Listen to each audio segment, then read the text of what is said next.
সুপ্রভাত বন্ধুরা, আজ হলো 9 ফেব্রুয়ারি, 26 মাঘ, 20 শ্রাবণ, সোমবার। আজকের সকালের বিশেষ বিশেষ খবরগুলি হলো: অসুস্থ বিধায়ক সিদ্দিক আহমেদ, বাবার পরিবর্তে দক্ষিণ করিমগঞ্জে লড়বেন ডক্টর তৌসিফ, দক্ষিণ করিমগঞ্জের রাজনীতিতে তোলপাড়।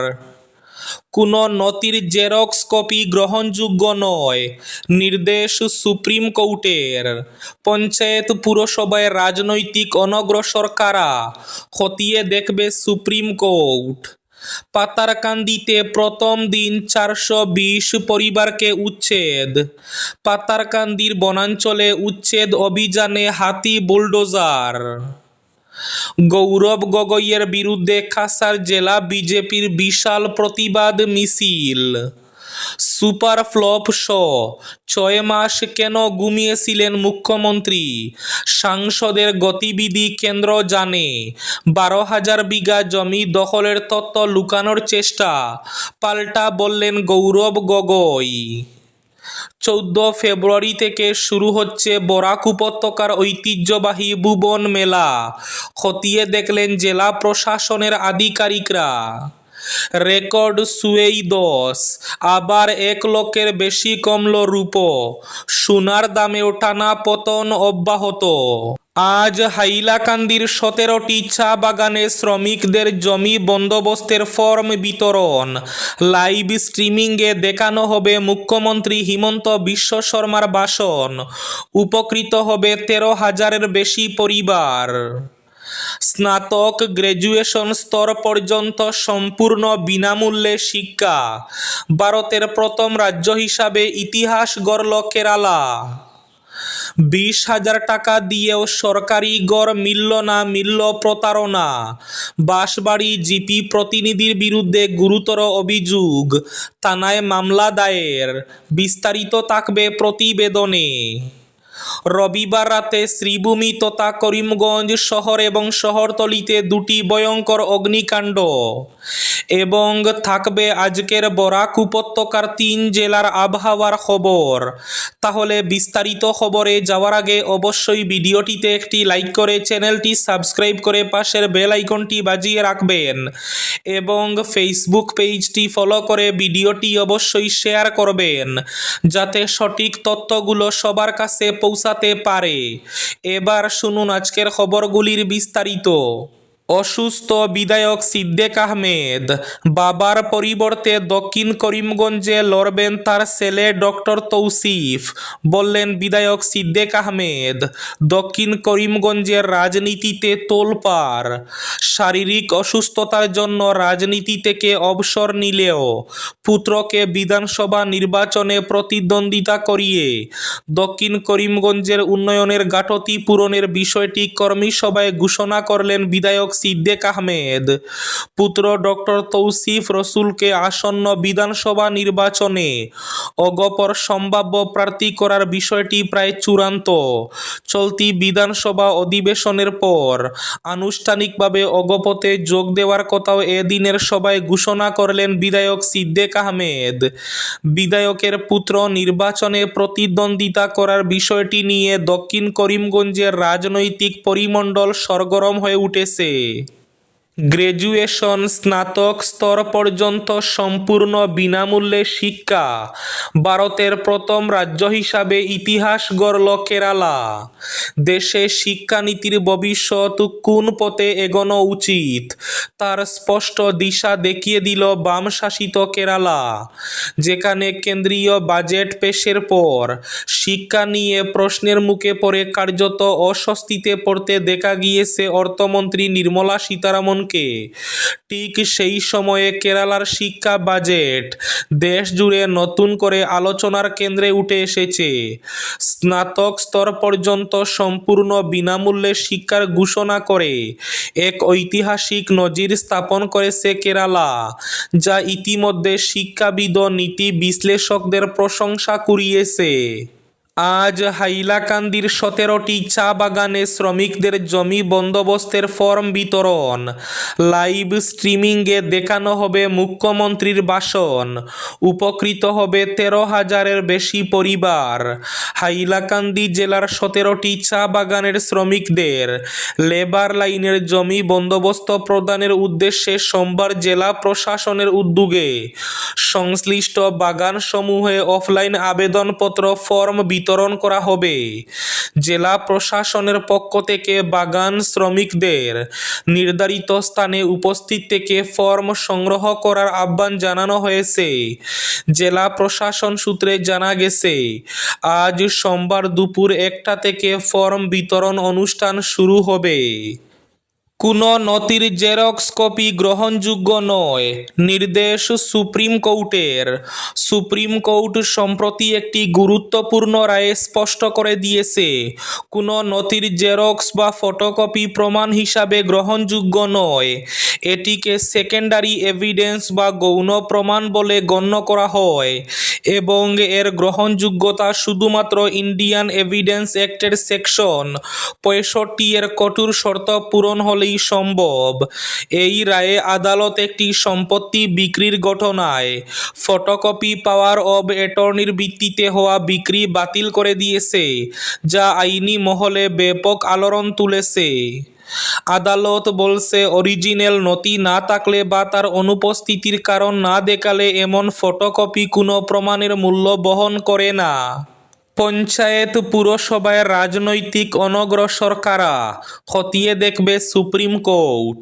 পঞ্চায়েত পুরসভা স্তরে কারা রাজনৈতিক অনগ্রসর শ্রেণী, তা নতুন করে খতিয়ে দেখতে চলেছে সুপ্রিম কোর্ট। এই প্রশ্নের সূত্র ধরে উচ্চবর্ণদের প্রতিনিধিত্ব নিয়েও আলোচনা শুরু হয়েছে শীর্ষ আদালতে। মহারাষ্ট্রের স্থানীয় নির্বাচন সংক্রান্ত একটি মামলার শুনানিতে এই বিষয়টি সামনে আসে। এই বিতর্কের কেন্দ্রে রয়েছে অবসরপ্রাপ্ত আমলা জয়ন্ত কুমার বান্তিয়ার নেতৃত্বে গঠিত কমিটির রিপোর্ট।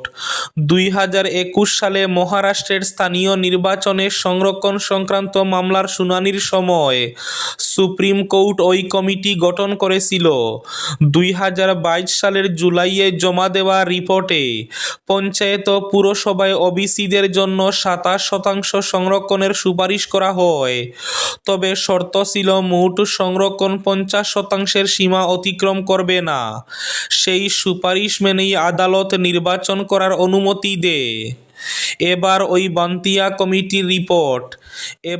বান্তিয়া কমিটির রিপোর্টকেই চ্যালেঞ্জ জানিয়ে সুপ্রিম কোর্টে আবেদন করেছে ইউথ ফর ইকুয়ালিটি ফাউন্ডেশন নামে একটি স্বেচ্ছাসেবী সংস্থা। তাদের যুক্তি, সামাজিক বা অর্থনৈতিকভাবে অনগ্রসর হওয়া আর রাজনৈতিকভাবে অনগ্রসর হওয়া এক বিষয় নয়। কারো নাম ওবিসি তালিকায় থাকলেই তিনি রাজনৈতিকভাবে বঞ্চিত, এমন ধারণা সঠিক নয়। তাই রাজনৈতিক অনগ্রসর শ্রেণী নির্ধারণের জন্য নতুন কমিটি গঠনের আর্জি জানানো হয়েছে। সরকারি ঘর নয়, মিলল প্রতারণা।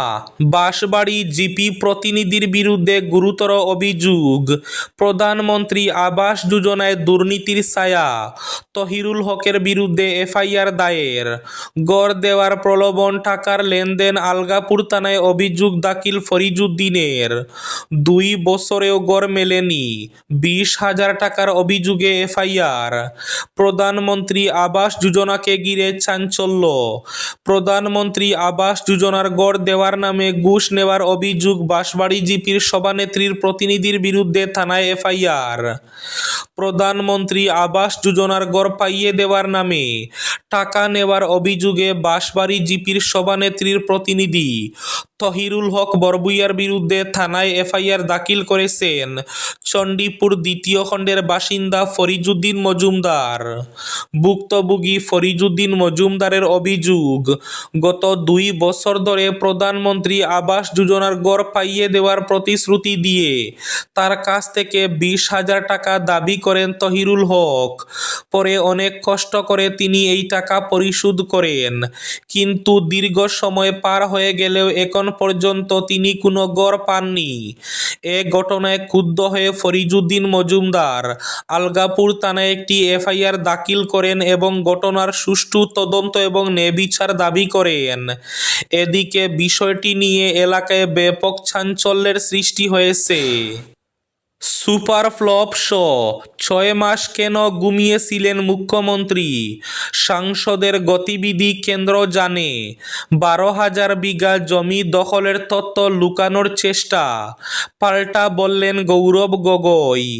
মুখ্যমন্ত্রী গোটা করে সাংবাদিক বৈঠক করে তার পাকিস্তান সংযোগের এসআইটি রিপোর্ট প্রকাশ করলেন, কিন্তু মুখ্যমন্ত্রীর সেই সাংবাদিক বৈঠকে সুপার ফ্লপ শো আখ্যা দিলেন গৌরব গগৈ। দিল্লি থেকে আগত জাতীয় স্তরের সাংবাদিকদের জন্য দুঃখ প্রকাশ করে তার মন্তব্য, সি গ্রেড সিনেমার চেয়েও খারাপ এটা। তাছাড়া মুখ্যমন্ত্রীকে দুর্বল আখ্যা দিয়ে বুটের আগে 12,000 বিঘা জমি দখলের তথ্য লুকানোর স্বার্থেই এসব করার পাল্টা অভিযোগ এনেছেন তিনি। পাতারকান্দিতে প্রথম দিন 420 পরিবারকে উচ্ছেদ। পাতারকান্দি বনাঞ্চলে উচ্ছেদ অভিযানে হাতি ও বুলডোজার। আগাম ঘোষণা অনুযায়ী রবিবার শ্রীভূমি জেলার পাতারকান্দি সমজেলায় প্রশাসনের পক্ষ থেকে শুরু হয়ে বহুল আলোচিত বৃহৎ উচ্ছেদ অভিযান। দীর্ঘদিন ধরে দখল হয়ে থাকা সরকারি ও সংরক্ষিত বনাঞ্চলের জমি পুনরুদ্ধারে ভোর থেকেই তৎপর হয়ে উঠে জেলা প্রশাসন ও বন বিভাগ। অভিযানে প্রায় 50টি বুলডোজার এবং হাতি নামানো হয়। প্রশাসনের দাবি, সাম্প্রতিক সময়ে পাতারকান্দি এলাকায় এটি অন্যতম বৃহত্তর উচ্ছেদ অভিযান। প্রশাসন সূত্রে জানা গেছে, দোহালিয়ায় সংরক্ষিত বনাঞ্চলের মধুরবন্দ, উত্তর গোপালপুর, খিলরবন্দ ও বর্তল এলাকায় প্রায় 350টি পরিবার অবৈধভাবে বসবাস করছিল। এছাড়া লোয়ারপুয়ার বাদশাহী রিজার্ভ, পূর্ব বাজারি এবং লঙ্গাই সংরক্ষিত বনাঞ্চলের মোট 15টি গ্রামের প্রায় 420টি পরিবার এই অভিযানের আওতায় পড়েছে। রবিবার রাতে শ্রীভূমি শহর এবং শহরতলিতে দুটি ভয়ঙ্কর অগ্নিকাণ্ড। প্রথমটি স্টেশন রোডের জেএম বণিক জুয়েলার্সের পাশের দোকানে অগ্নিকাণ্ড। দমকলের 3টি ইঞ্জিন এসে আগুন নিয়ন্ত্রণে আনে। অন্যটি শিলচর রোড সরিষার একটি গাড়ির সার্ভিস সেন্টারে আগুন। অল্পের জন্য রক্ষা পেল সার্ভিস সেন্টারে থাকা একটি বাস। আজকের বরাক উপত্যকার 3 জেলার আবহাওয়ার খবর। আজ বরাক উপত্যকার 3 জেলার আকাশ ফর্সা থাকার পূর্বাভাস। শিলচর কাছাড়ে আজ সর্বোচ্চ তাপমাত্রা থাকবে 26 ডিগ্রি সেলসিয়াস এবং সর্বনিম্ন তাপমাত্রা থাকবে 12 ডিগ্রি সেলসিয়াস। শ্রীভূমি তথা করিমগঞ্জ জেলায় আজ সর্বোচ্চ তাপমাত্রা থাকবে 25 ডিগ্রি সেলসিয়াস এবং সর্বনিম্ন তাপমাত্রা থাকবে 12 ডিগ্রি সেলসিয়াস। হাইলাকান্দি জেলায় আজ সর্বোচ্চ তাপমাত্রা থাকবে 26 ডিগ্রি সেলসিয়াস এবং সর্বনিম্ন তাপমাত্রা থাকবে 12 ডিগ্রি সেলসিয়াস। এবার শেষ খবরটি। গৌরব গগৈয়ের বিরুদ্ধে কাছাড় জেলা বিজেপির বিশাল প্রতিবাদ মিছিল। মুখ্যমন্ত্রীর সাংবাদিক সম্মেলনের পর কংগ্রেস নেতা তথা সাংসদ গৌরব গগৈয়ের বিরুদ্ধে কাছাড় জেলা সহ বরাক উপত্যকার বিভিন্ন প্রান্তে বিজেপির পক্ষ থেকে বিশাল প্রতিবাদ মিছিলের আয়োজন করা হয়। রবিবার বিকেল 3টা নাগাদ প্রতিবাদ মিছিল শিলচর জেলা ক্রীড়া সংস্থার মাঠ থেকে শুরু হয়ে শিলচর শহর পরিক্রমা করে রাঙ্গিরখাড়ির নেতাজি মূর্তির সামনে গিয়ে সমাপ্ত হয়। মিছিল চলাকালীন প্রতিবাদকারীরা গৌরব গগৈ পাকিস্তানি এজেন্ট, কংগ্রেস মুর্দাবাদ, গৌরব গগৈ গো ব্যাক ইত্যাদি স্লোগানে শিলচর শহরের পরিবেশ উত্তাল করে তুলে সেখানে গৌরব গগৈয়ের কুশপুতুল দাহ করেন। তীব্র প্রতিবাদ জানান কর্মকর্তারা। এই ছিল আজকের সকালের বিশেষ খবরগুলি। ভিডিওটি অবশ্যই লাইক করে শেয়ার করে দেবেন।